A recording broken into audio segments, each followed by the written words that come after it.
There is not one single country in the world where men and women are financially equal. That is the problem that Anna-Sophie Hartvigsen is on a mission to solve with her business, FemaleInvest, which she co-founded with Emma and Camilla in 2017 and joins me now on Strategy and Tragedy. Welcome to the show. Thank you so much. All right, first of all, how does getting women involved in investing help everyone? Well, first of all, investing is not a pie where you get less when someone else takes a slice as well. If anything, the pie gets bigger when women start investing. We get more growth, we get more initiative out in society, and that benefits everyone from individuals to companies and society as a whole. So what's holding women back? What's getting in the way? So from the moment we are born, we are raised in a society where stereotypes around women and money are so prevalent. The financial system is also not built with women in mind. In fact, women weren't even legally allowed to participate until quite recently. So at every step of our journey, we have the odds stacked against us. So women do not keep from investing because they aren't good or they aren't smart or they don't want to. The system just wasn't built for them. And in fact, there's research that shows that women can be better investors. Can you talk to us a little bit about that? Research clearly shows that women are, in fact, better investors, and we see this around the world among both private and professional investors. And when we look at why women are better, we see that they are less emotional than men are when investing because they tend to hold for longer and trace less based on emotions and things going on in the market. So for anyone listening who are afraid to make mistakes, that very fear will make you a very good investor. It just stands in such stark contrast with that stereotypical view that women are more emotional. Where does that come from, that trope? I think it comes from society. I think it comes from society trying to brand emotions in women as something bad. Whereas when men show emotion, when they show anger, they show frustration, then they're seen as strong leaders. But when women do it, they're seen as unreliable and emotional. So women are definitely not the emotional gender, especially not when looking at investing. So another symptom of the patriarchy. Definitely. And so how's FemaleInvest helping to solve this problem exactly? So we are creating financial education by women and for women. And there are two parts here. So first one is delivering the content with other women so that our audience can see role models. And then the second part is that the financial life of a woman just is different. It looks different with career breaks, motherhood, money and love is very, very different. We see, for example, that in married heterosexual couples, 56% of married women leave financial planning to their partner. And when 80% of them then die single because we marry older men, we get divorced, then the vast majority get negative financial surprises. And that's just one example of the financial journey being different, and we need to tailor to that. I love what you're doing. Clearly, I love the mission that you're on. And what I'm so fascinated by is the fact that you, correct me if I'm wrong here, but like you didn't come from a financial background yourself. I don't know if you've had any financial role models in your family or anyone close to you. What I saw is you come from a consulting background. So for me, what I'd love to hear about is how did you get so interested to the degree of not only recognizing that there's a problem here, but building this incredibly successful business around solving this problem? It's definitely been a journey. So I've always been interested in money since I was a kid, like having money, having the freedom, the opportunity that comes with it. Where do you think that comes from? I think it's a character trait. I think it's the freedom essentially to be able to do what I want. So I got my first job when I was 13 years old, and I've done basically every blue-collar job up until I was 19. What was your first job at 13? I was walking with elderly people who couldn't leave the home themselves. So I was like walking back and forth. I've been a full-time waitress. I've made sandwiches. I've worked in a clothing store. I've been a teacher. I've done all of it. Love that. But by the time I was 19, I then had decent savings. And this is when I learned that my savings were losing value in my bank account because inflation was higher than the interest rate. And I just couldn't live with that. So I started researching what to do. And I mean, everyone have heard about buying property. So that was my first thought. And I actually booked a meeting with my bank. And it was a 1-hour meeting where they even prepared a slideshow with all of the reasons why I could definitely not buy property. No. Because I did not have enough money for it. Wow. So I left and I almost like apologized out the door. Wow. And then I was like, what else could I do? And that's when I started thinking about investing in stocks. And can I just jump in here? Sorry, like at this point, is this just coming from yourself on your own, or are you seeing this from any external sources? Because this is not a normal story. Like, people don't just be like, my savings are losing money because the interest rate is lower than inflation. Maybe I'll buy a house. Maybe I'll book a meeting with the bank. Maybe I'll look at, like, where does that, I want to try and unpack that a little bit to understand, your uniqueness in that. It's a good question. I think it really just comes down to the character trait of wanting a freedom, of wanting to, do things on my own schedule and do things my own way.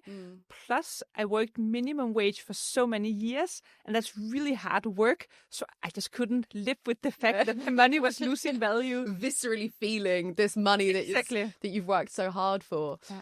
And so where do you know, like, where to turn? And also, I'm just really curious to hear about it. Also, what comes across to me is like a lack of the fear factor here as well. I feel like there's a lot of young people, women through, social conditioning, etc., that would be just too afraid, too scared. It's off-putting to, even just trying to understand, like most banks' websites can feel like deciphering hieroglyphics, right? So where did you turn to for help?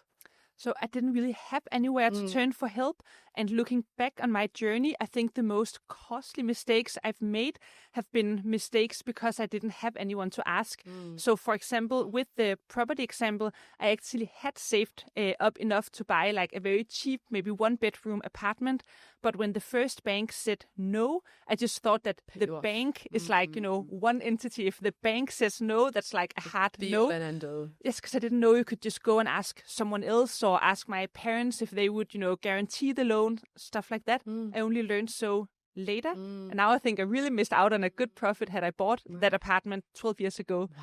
Wow. So I think I had very costly mistakes because I didn't have anywhere to turn. Yeah. And that's part of the problem I then realized. Hence FemaleInvest. Yes. All right. So you're looking into like ways to make your money work harder for you. What happens next? I know you went to business school. Whereabouts is that in the story? So at this point in time where I start investing, I actually work as a full-time waitress. And I Google, what are stocks? How do you buy stocks? Start to learn about it. I borrow books. I talk to people. I hit people up on social media who know stuff about it. Were there any good books that helped during this time? I think I went for two advanced books, which made the topic feel so much harder than it actually was. Right. And then in the end, what got me started is that I went to a party at my friend's house. And at that house party, there was a guy who already invested, and he wrote down the name of a trading platform on a napkin. And I took that napkin home, and the next day I made my first investment. Amazing. And that's how it really started. Yeah, exactly. And that is how it does often start, is that when you're completely new, just to anything, it's kind of like, okay, sure, I can Google things, I can try. You're there sort of searching in the wild, wild west on your own. But until you actually have a human-to-human conversation and a specific recommendation, it feels like you're feeling around in the dark, right? Yeah. Okay, amazing. So this is what got you excited, got those juices going. Let's fast forward to business school, meeting your two co-founders. What happened there? So I started investing a lot. I started talking about it to anyone, to try to find community. And I was so disappointed in business school because even there weren't really any women investing. And what's the taboo like in Denmark around money? Is it the same as here in the UK? It's not really talked about, or? I think it's a bit less of a taboo, but we still definitely don't talk numbers or how much savings or how much we make. So you really are kind of going against the grain, trying to like 100%. break to talk to people about it. But I was just so fascinated about it because I started doing pretty well with my investments. So I just, wanted someone to talk to. The disappointment was huge until one day I'm sitting at a lecture and this girl comes up and sits next to me. That's my now co-founder, Emma. And she said that she heard from other people that I'd been investing, and she had too. And she'd thought about starting something with investing, and that's how the whole conversation started. Amazing. We met Camilla shortly after, but that's really, like, we weren't friends. We didn't know each other beforehand. Yeah. We just united over this passion for investing and this shared journey of how difficult it was to find other women who were interested. And as organically as that has happened, that is the best way for co-founder pairings to come about, is sharing a united passion for the same mission that you're working towards. And actually not having been friends already can help, right? Because you kind of keep it professional, I guess. You get to start kind of from that blank canvas. And I think there's another lesson there I want to extrapolate for our listeners, which is the power of talking about something. You know, sometimes entrepreneurs, especially when they've got an idea before they've launched something, they feel very, maybe they want to keep their cards close to their chest. They don't want to share it too much. They don't want somebody to come along and steal the idea. But actually, if you are vocal about it, you put it out there, you're increasing the chances of attracting the right partners to come to you. So it sounds like it was all sort of like destined, meant to happen. So how did FemaleInvest get formed, and will kind of accelerate through to your own fundraising and entrepreneurial journey with the company as well? Yeah, so, I mean, the first step was just to create like a small group. We imagined, 10 to 20, maybe 30 women who could meet, drink some wine, talk about stocks. And we had no idea how to find those 20, 30 women. So we made a Facebook page and we called it FemaleInvest, just so women would know that this was for them. Super clear and obvious. Yeah. And I remember the day we launched the Facebook page, we had 400 women sign up. And we were like, what? Wow. Like, that was not the intention. Wow. What incredible market validation, right? Yes. And interestingly, these women, at least most of them, did not invest yet, but they wanted to learn how. So we started hosting educational events, first in small group rooms at university, then in the lecture hall. Were you monetizing this at this point? No, it was free. It was a non-profit. Right. Then we outgrew the lecture halls. We started partnering with companies just to physically have space to fit these women. And it became massive. Like, it was wild. And these companies, they're not sponsoring you at this point. So they paid a little bit, but like symbolic, like £2,000, £3,000. Cover costs. Yes.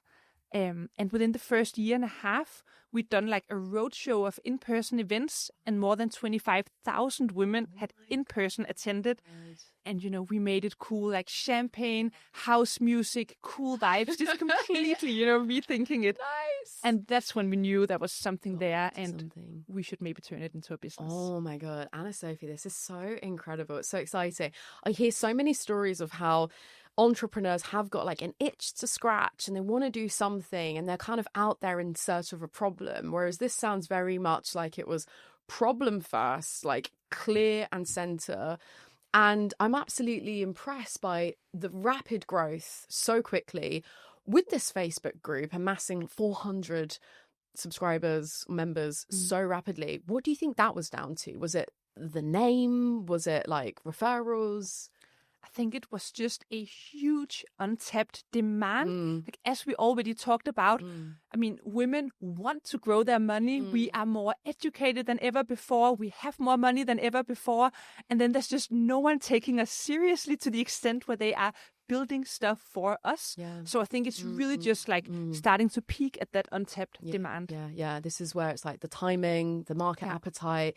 This is such a fantastic lesson I really want to underscore for listeners, which is putting something out there, putting it to the test and being very objective with those results. So even the fact that you were clear enough with your initial expectations before even with like maybe 20, because I think that getting on the front foot with that helps entrepreneurs to then assess afterwards whether or not, like, was this a failure? Was it a success? So the fact that you've gone out there first and be like, maybe 10, 20, actually this is 400, this is unequivocally a crazy number. So this is amazing. I love hearing this story. This is incredible. So you're onto something. How do you now convert this from a non-profit community to a monetized business? So that's a good question. And you don't learn these things in school. Like, who do you call? Right. What do you Google? What do you do? Again. Same, figuring it out. Yes. So we had to figure everything out from scratch, from putting up the legal entity, which we could barely cover the cost for with the money we had from the non-profit, because we could move it into the for-profit. And then we just started from scratch. We knew at this point that we weren't able to scale fast enough because the events often had me as a speaker and I just physically could not be in so many places. So we knew we had to go online also to meet international demand, because we started out in Scandinavia. And that's when we got the idea to make an online membership. And this was also around the world where COVID started happening. And I actually remember that we were sitting in, or maybe a little bit back. So we got an office, and that office had rent of £60 per month, which was like barely what we could afford. And a month after we got our first office, COVID closed the world. And I remember we were sitting there, we were just crying because we had to cancel all the revenue from events that we had coming in, refund the tickets, and we were as close to bankruptcy as you can be. So painful. I've got goosebumps. Yeah, so painful. We actually took a walk around the lakes in Copenhagen just to discuss how we were planning to announce the bankruptcy, because it's not really great to start out, your first job with a bankruptcy, especially not when everyone told you that you were crazy, this would never work, you're not the right person to do it, yada, yada. And then we went home after that walk. And then the next morning, we woke up and we were on the Forbes 30 under 30 list, and Forbes had shared us on their Facebook. And I mean, you cannot quit. So we went back to the office, we brought our toothbrushes, and then we just spent lockdown in each other's company, like sleeping in the office sometimes. And then we did everything ourselves, from the content to the advertising to the platform to the everything. Oh my God. And that became the beginning. I have got literal goosebumps while I'm listening to this. Talk about the highest highs and the lowest lows in your entrepreneurial journey, right? Oh, it's crazy. I'm sure you've got many more where they came from. Many more. And the crazy thing is, I always expected it would get less as we scale, but the highs just get higher and the lows just get lower. Oh my God, don't say that. We're supposed to be encouraging people to go into entrepreneurship. It never stops. You just learn to live with it a little bit more. Oh my God, that's a good lesson, actually. No, you just learn how to live with it. I love that. I feel like there's a deep kind of therapy message in that. Oh my God, Anna-Sophie, I'm like, I feel like I'm out of breath just listening to that story. I feel like I was there with you, empathizing, go from this office on the brink of your business shutting down. Yes. And then the Forbes 30 under 30, and then like, okay, we got to go back at this. So did that give you just kind of a renewed sense of optimism to pick it back up again and pivot, or was there like a practical benefit that Forbes 30 under 30 gave the business, or both? So, I mean, Forbes 30 under 30 doesn't really give you anything other than recognition. Yeah. And since we were now all over the internet, it was just too embarrassing to quit. And we're all proud people. And of course, we were also deeply passionate about this. So it was a mix of, fear of failure and passion for the movement that really kept us going. I love that. Well, I'm so happy that it did. And now looking back on that particular moment, what would you tell the Anna-Sophie of that? I don't know if you remember like the specific dates, but like before the Forbes 30 under 30 came out. I think it was actually March 18th. Love that. Okay, Perfect. So the 17th of March, when you're like the lowest low, oh my God, we're going to have to announce that, pronounce our death. So many people already doubted us. So all the doubters, we're going to prove right. What would you say now to that Sophie of the 17th of March, 2020? I would say that you already have everything you need to solve this problem. And it took years for us to start trusting that no matter what obstacle we face, we can solve it. And now we are, years into our journey. So now whenever I lose faith, I just look at the evidence, and the evidence suggests that every single time we've had a challenge that looked impossible to overcome, we have found a solution, and that gives a lot more peace of mind. But in the beginning, you don't have that. Like, you have nothing to show. There's no proof. You don't really know with yourself if you have what it takes. So that definitely gets easier in time. Yeah, I love that. And on that note, I just want to add, there are so many like BS tips and tricks when it comes to building your self-confidence.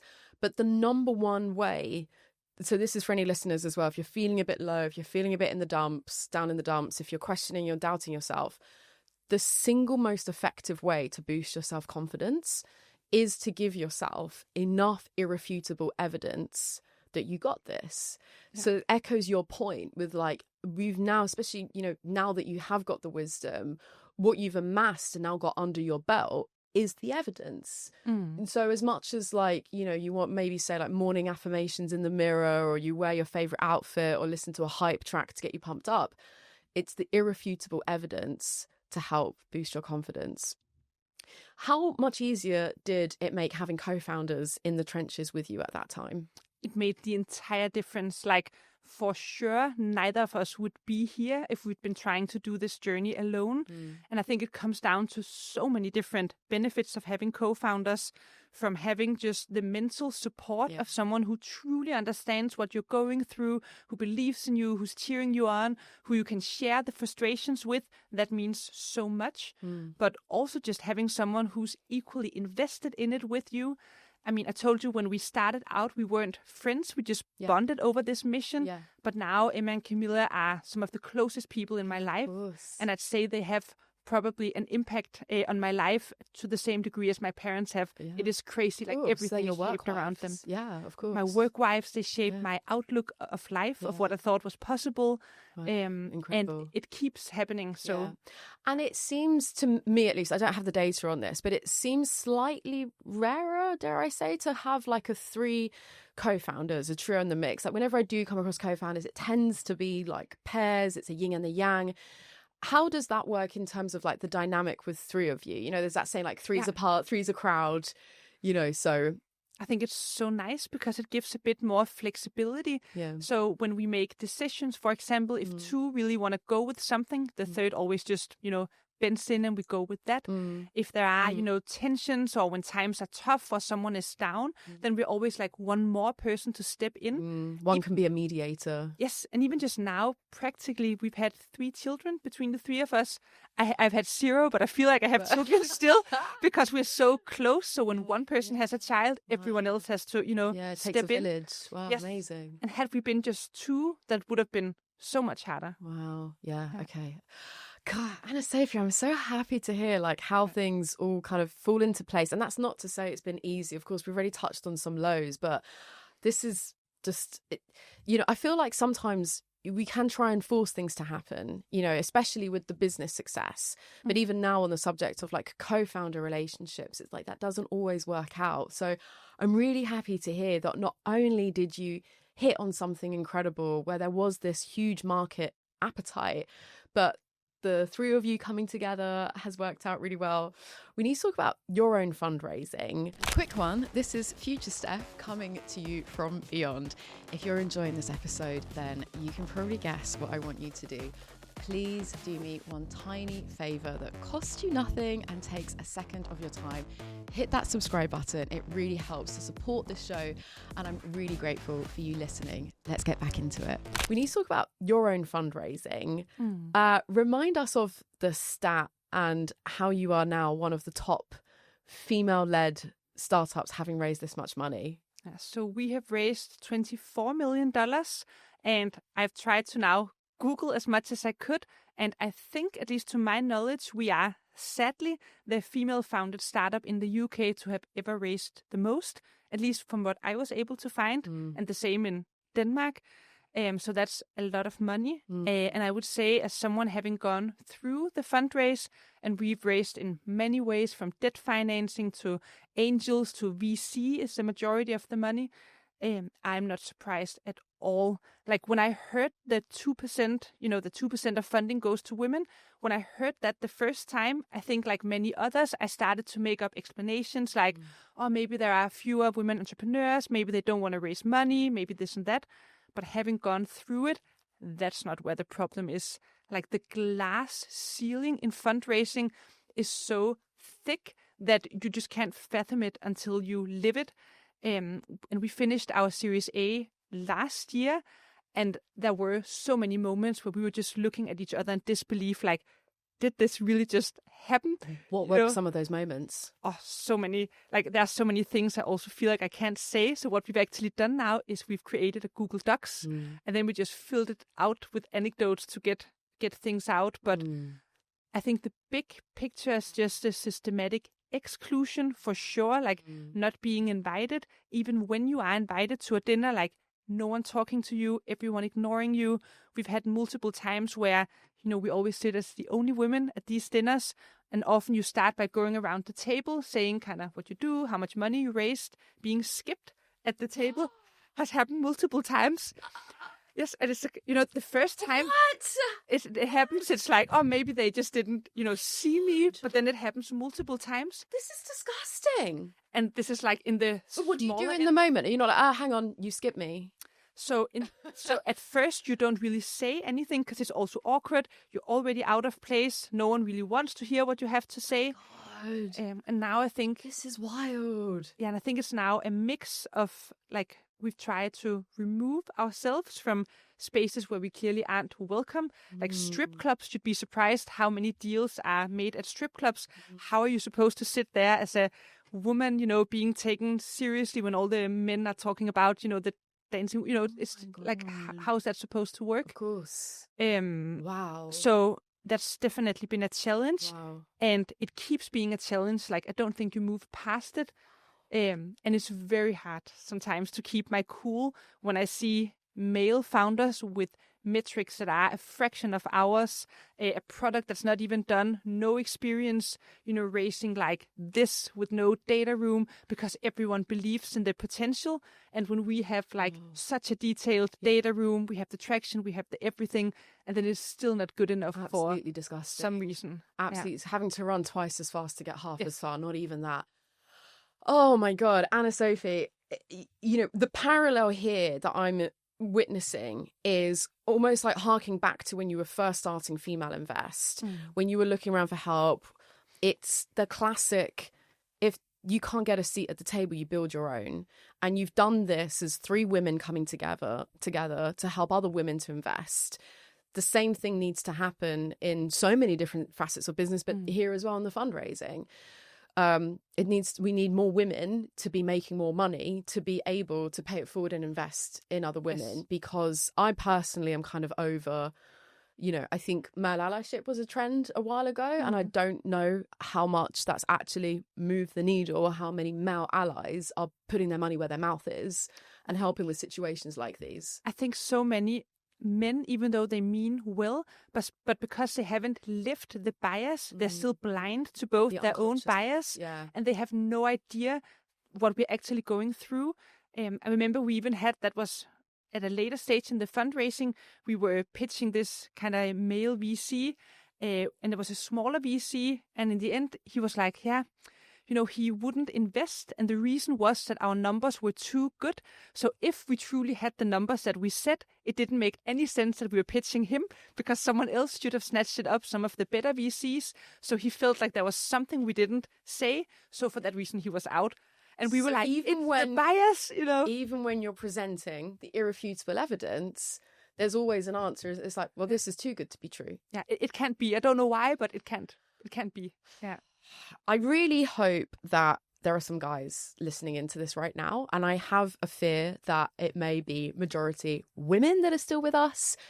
If there's any guys still listening to this, I love you. I appreciate you a lot from the bottom of my heart.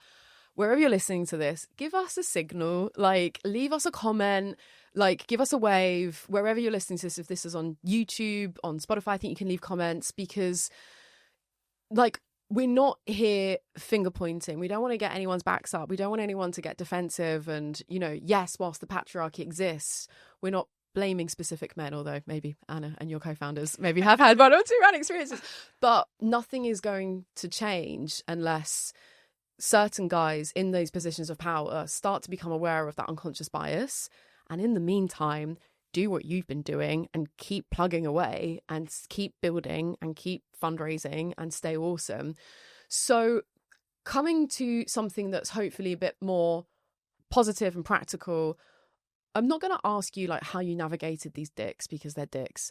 Where did you then turn to? So again, if there are women still listening here, and if they are currently fundraising or they're thinking about it, I don't want this to be off-putting, because you clearly have done it. You've raised $24 million. Congratulations. Amazing that you've achieved that. But again, it shows the sad state of affairs that, you know, you're up there at the top at that much. Where did you go to get that money? So I think one key thing to remember for anyone listening is that it only takes one. It only takes one VC to say yes for you to close the round. So to give you an idea of the numbers game, we stopped counting after 107 no's. And those are people we had like breakfast, coffee, dinner, multiple pitches, often all the way up to IC. Oh my God. 107, we stopped counting. How many did you get as far as IC? And that is, break that down for the listeners as well, in case they don't know. So the way it works when you pitch a VC is often that you start with some analyst in the middle. If they like what they see, they forward you to a partner, then you pitch again. Often they have more data requests, you go back, you deliver, you pitch maybe to multiple partners. If they like it, they put you to the IC, so the investment committee, which is often like a bunch of old white men, and then you pitch again, and then they can say yay or nay. And we got there like, I don't know, 40, 50 times. Wow. Many times. So you got to 40, 50 IC level. Yes. And then still a rejection. Yes. Whew, that's hard. But it's not done until it's done. So we just kept going. And in the end, we found that one who said yes, which is Europe's largest female-founded VC, I think, EduCapital. And what from EduCapital? EduCapital, so education. Yeah, capital. Yeah, amazing. And then we got some follow-on funds, and all of our existing investors decided to invest as well. Wow, incredible. I mean, I did want to ask which number that was after 107, but you stopped counting. Rough gauge, how many more do you think it was until you got to EduCapital? 200? Probably yes. Wow. Like, it was wild. Oh my God, so great. Just to like put that into perspective for people as well, because I feel like certain like I mean, even you fundraising like 24 million is like that's hard to grasp. So just the sheer numbers, I think this is really, really important to like underscore for listeners, is 200 rejections, let's say. Yeah. Like that is, I'm trying to think of like how to break that down. You know, that's like, and it's hours behind each. There's like 4 rejections a week. Have I done my maths right? I feel like I'm a bit right. Yeah, and then we did it in a much smaller time frame. So we warmed up the market for a few months before, and then we started investing, I think, in February. And then my co-founder Camilla did it full time, just pitching rejection, traveling around also the world to meet in person with investors to get rejected. Such a waste of time. Yeah. And a couple of quick questions off the back of that. One is, who's the most tenacious of the 3 of you?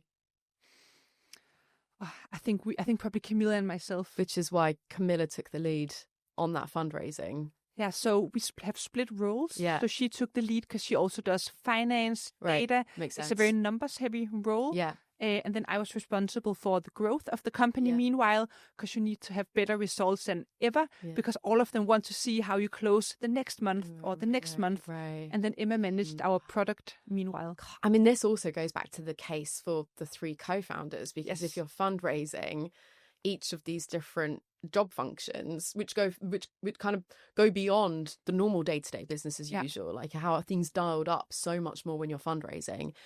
And so now, having gone through so many rejections, what would you do differently if you had to fundraise again? Like, could you have, like, I've had other guests on here, for example, say how they would have maybe done like more research to not waste as much time. They would have done their due diligence a bit further. Or do you think you just simply have to go through that process and kiss a load of frogs?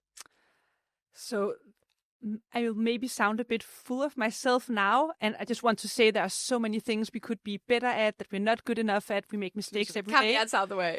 But when it comes to fundraising, I have to this day, never ever met founders who were better prepared. I've never seen a better data room, a better deck. I've never heard of someone who did more research in terms of talking to network, listening to podcasts, like reading blogs, everything. Like, I don't think it's possible to be more prepared than we were. Right.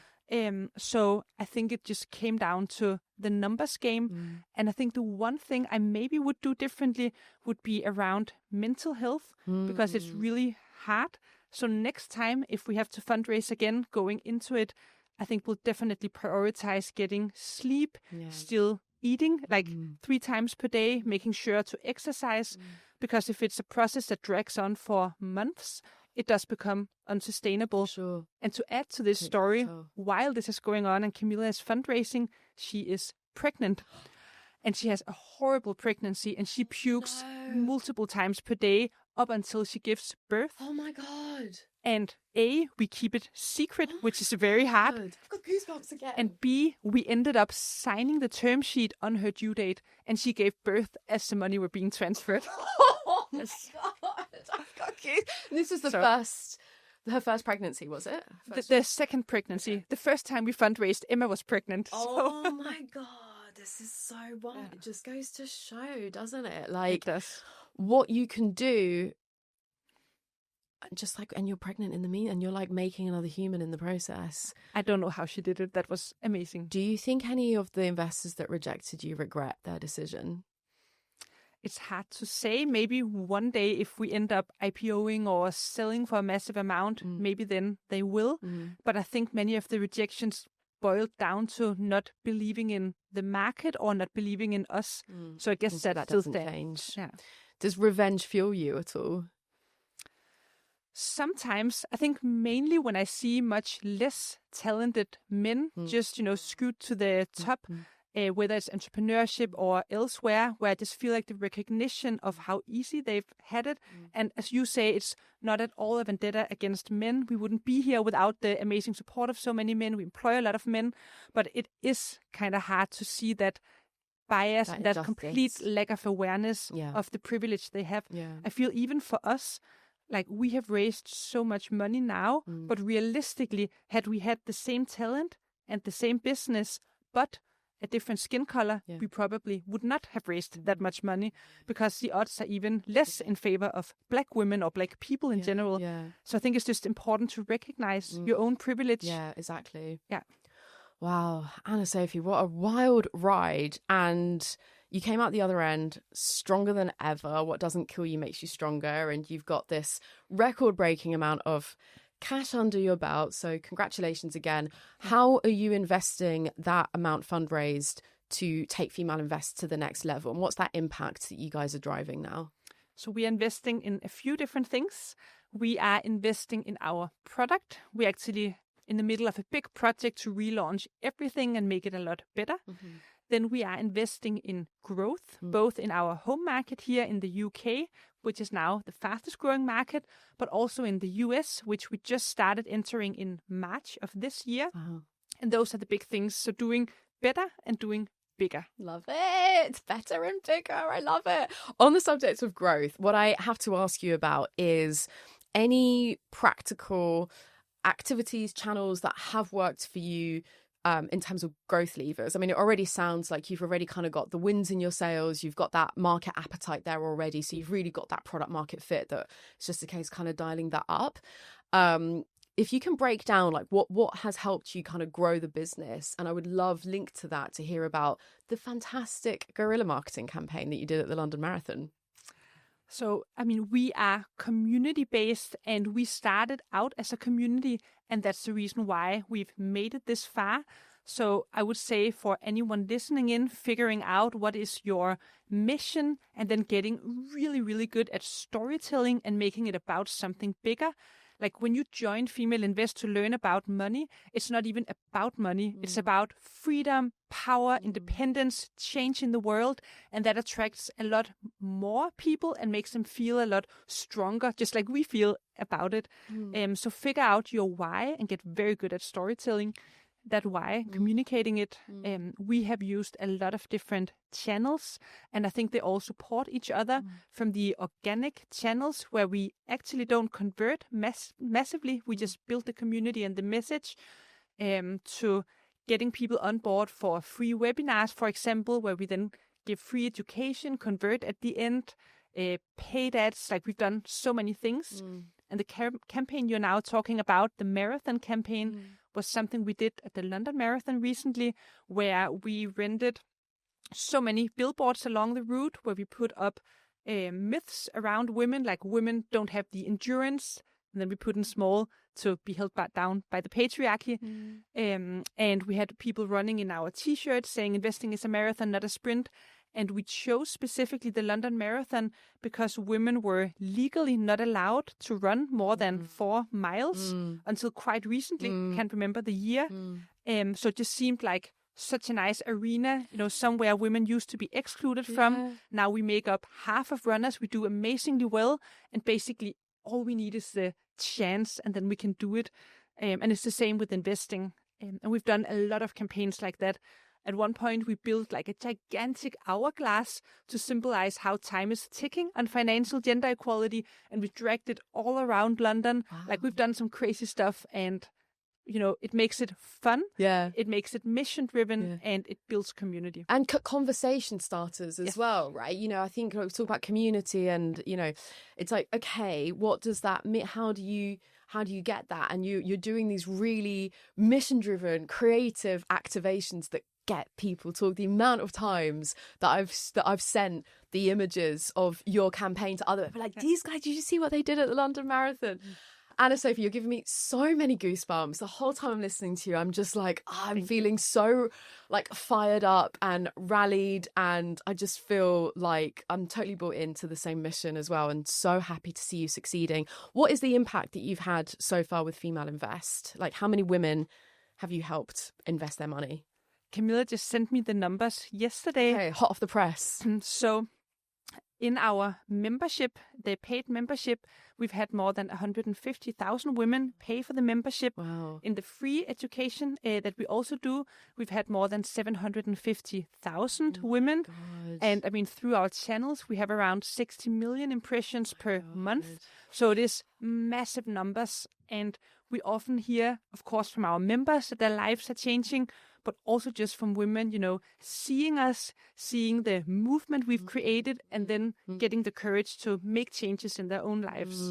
How inspiring. Anna-Sophie, I'm so happy to see you have this success. I'm genuinely so happy for all of you. You mentioned a few specific use cases. Is there a specific story you might be able to tell of one particular user who's helped achieve financial empowerment through FemaleInvest? Yeah, so the stories that always make the biggest impression on me is women who are slightly older and who have gone through life and experienced the consequences of not being financially independent, especially women who go through divorce. If they haven't talked to their partner about how to split finances, maybe they stayed home with the kids, worked part-time, no one ever talked about it, and then their financial situation is just in shambles maybe after they don't the divorce. Even know where the money is sometimes. Exactly. Wow. And we've had quite a few of those women come to us with things looking very dark, children to take care of, and then just turning everything around, starting with the budget, the personal finance, understanding your rights, into actually having money left every month, building wealth, and then a few years down the line being in a completely different position. Oh, incredible. So inspiring. Oh my God, Anna, I'm so happy to hear that you're having this impact and genuinely changing women's lives. Traditional closing question is, the show's called Strategy and Tragedy because often the best lessons come from the biggest mistakes. We've covered some of the low periods that you've been through. What's one tragedy, so to speak, that's taught you an unforgettable lesson? Oh, I have so many.